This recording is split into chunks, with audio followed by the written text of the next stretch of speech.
सन 1875 में झारखंड के एक गरीब परिवार में एक शिशु का जन्म हुआ। बृहस्पतिवार को जन्म लेने के कारण एक बच्चे का नाम बिरसा रखा गया, जिसे बारा था। एक दिन यह बालक जंगल में रहने वाले जनजाति समाज और उनके गौरव याद दिलाने वाला बिरसा मुंडा बनेगा।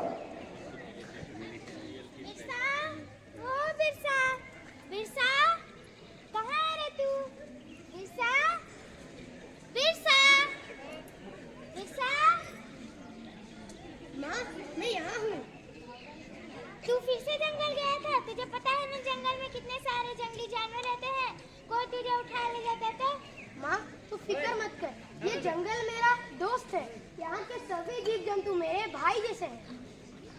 बिरसा पढ़ाई में तेज थे और यह देखकर उसका दाखिला मिशनरी स्कूल में करवाया गया, लेकिन वहाँ पढ़ने के लिए उसे जबरन धर्म परिवर्तन करना पड़ा। यीशु के सिवा कोई भगवान नहीं है।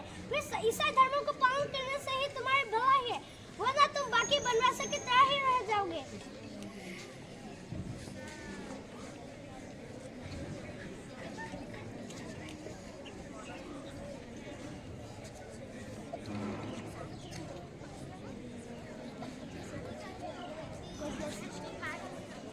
जैसे जैसे बिरसा बड़ा होने लगा, वह अंग्रेज के अत्याचार से परिचित हुआ और समझ गया कि अंग्रेज उनसे जंगल जीतना चाहते थे और ईसाई पादरी जंगल में रहने वाले हिंदुओं को ईसाई बनाना चाहते थे।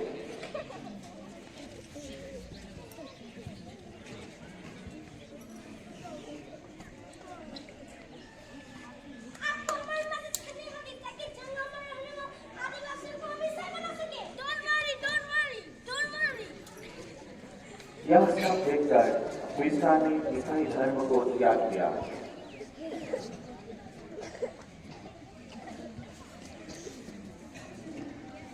भाइयों, मैं वन अधिनियम के खिलाफ दरखास्त देने जा रहा हूँ। हम तुम्हारे साथ हैं, हम तुम्हारे साथ हैं, हम तुम्हारे साथ हैं। बिरसा, ये एप्लीकेशन अंग्रेज कानून के खिलाफ है, हम इसे मंजूर नहीं करेंगे। हम आदिकाल से इस जंगल में वास करते आए हैं। ये जंगल हमारा है, पर अंग्रेज हमसे ये जंगल छीनना चाहता है। तो भाइयों, कभी भी अंग्रेजों के सामने न झुकना और आत्मसम्मान के लिए खड़े रहना। गाँव में जाकर बिरसा इस बात को प्रचार करने लगा। बिरसा की बात पर वन के वासियों ने लगान देना बंद कर दिया और ये सब देखकर अंग्रेज हुकूमत फिर मिला गया और बिरसा को बराबर भड़काने के विरुद्ध में बिरसा को गिरफ्तार कर लिया गया और बिरसा को कारावास में डाल के 2.5 साल के लिए उसको कानपुर जेल में डाल दिया गया। लेकिन बिरसा के आंदोलन रोकने वाला नहीं थे। 2.5 साल के बाद बिरसा जेल से रिहा होने के बाद वो गांव के लोगों के साथ एकत्रित हो गए और बिरसा की क्रांति की पुकार पूरी रांची के जंगल में गूंज उठे। अब वक्त आ गया है जब हम अंग्रेजों से हमारी मिट्टी वापस लेंगे और एक नया सतयुग आरंभ होगा। ये धरती हमारा है और हम इस धरती के पुत्र हैं। और गांव घूमकर अंग्रेज के खिलाफ मोर्चा उठाया। बिरसा के अनुसारी की और सामान लेकर अंग्रेज की बंदूक पर भारी पड़े। वो जंगल से आते हैं और अंग्रेज को मार के फिर से गायब हो जाते हैं।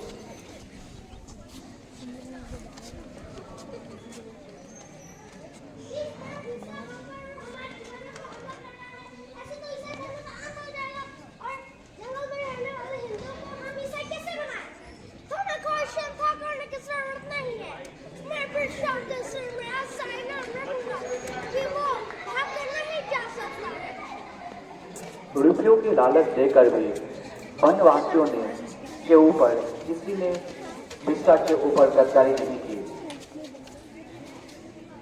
और अंग्रेज को एक के बाद एक हार स्वीकार करना पड़ा। एक बार जंगल में खाना बनाते हुए धुएं से अंग्रेज को ब्रिस्टा का ठिकाना पता चल गया और ब्रिस्टा समेत सभी सरदारों को पकड़ के अंग्रेज ले गए और उन्हें कारागार से डाल दिया गया। ब्रिस्टा को एक छोटी सी कमरे पे बंद कर दिया, पैर और हाथों पे बेड़िया लगा दिया। अंग्रेज ने ब्रिस्टा को खाने के आर्सेनिक नाम का जहर डाल के मार डाला और पूरी दुनिया को बताया गया कि ब्रिस्टा धीरे से मर गया। मात्र 25 वर्ष आयु में ब्रिस्टा अपने धर्म और देश के लिए शहीद हो गए।